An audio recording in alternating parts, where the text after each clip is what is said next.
All English Podcast. Have you ever started talking about your past in English and suddenly stopped because you didn't know which one to use, used to, or would? If that sounds familiar, don't worry. Today's episode is exactly for that moment. Because this is not about memorizing grammar rules.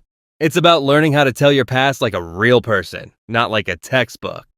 So, if you've ever thought, I understand this when I read it, but when I speak, I freeze. Stay with us until the end of this episode. And while you're listening, don't try to remember everything. Just listen, relax, and let your brain connect meaning to sound.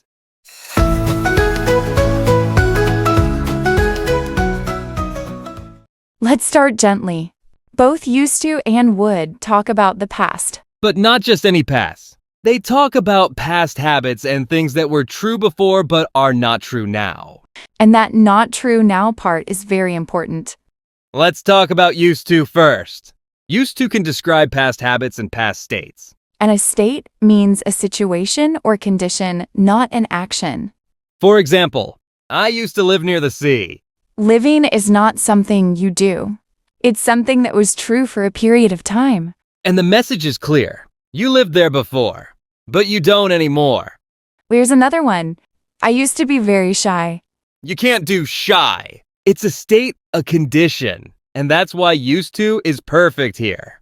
Now let's move to would. This is where learners often get confused.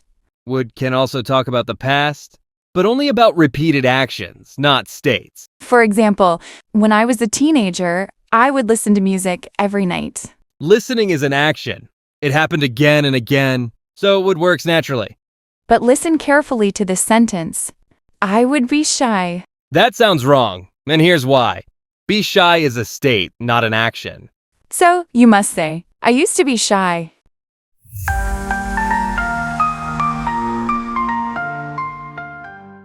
Let's simplify everything in one sentence. Used to can talk about past actions and past states, but would is only for past actions that happened again and again.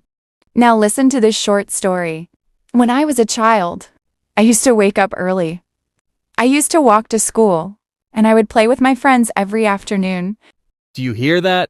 Used to sets the background. Would adds the repeated actions inside the story. This is how native speakers really use these forms, not by thinking of grammar rules, but by telling memories. One very common mistake is saying, I would live in Canada. That doesn't work because live is a state. The correct sentence is, I used to live in Canada. Negative form, I didn't used to like coffee.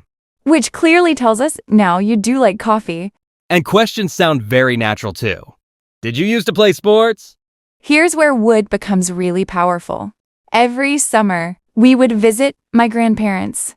We would sit in the garden, and my grandmother would tell us stories. This sounds emotional, warm, almost cinematic. That's why would is so common in storytelling. It's not just grammar, it's style.